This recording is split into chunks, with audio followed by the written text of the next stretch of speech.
लाग्नु है मेरो नाति साइडबाट यस्तरी छड्केर आउँछु मैले ल हाम्रो छोरी यहाँ दसैँको टिका लगाइरहेको छ सानो बनाइदिएको छु मेरो नातिनीलाई यहाँ पैसा त्यसलाई उल्टो पैसा दिनु बुढाले कमाएर काम गरेर तिमीहरूलाई राम्रो होस् कुक्कु टिक्की मेरो तर्फबाट अगाडि भयो कि पछाडि हो ठिकै छ बाजे के छैन अगाडि गर्दैन ल हाम्रो तर्फबाट बाजेलाई ह्यापी दसैँ ह्यापी दसैँ भन् नानी डिस्काउन्ट गर्नु गर्नु है ठुलो बन्नु परेर है मेरो बाबु रोन्जी बन्नु बढी ल पैची जिउ बेटा ल ठुली ठुली भयो ल अब चार्जर लगाइदिन्छ नि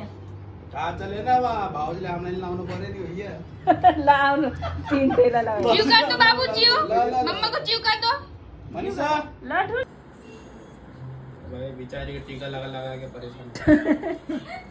ल बाबु छोरी ये हातै पनि गन्दै गन्दै भयो कि पुरै मेरो त उही चाचाले कति दियो बाबुलाई हेर्दैन त्यहाँ 500 रुपैयाँ 500 ये लो जमारा बिल लो ये बिल लो टक्क जिउ गरेर दादाको 200 थपेर 500 गरेर टोलो न है 500 लाउनु अर्को साल दिउँला है टन्न ए अर्को साल हो यो साल अब त्यस्तै छ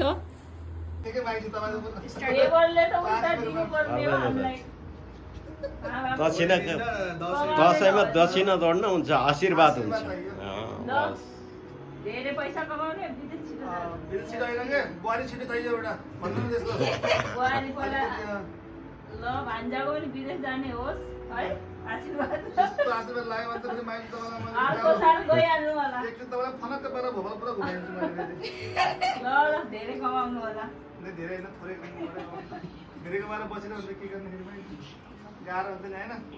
ल ढोगर्नु अब बाबा त जबरजस्ती आका आका ल भाइ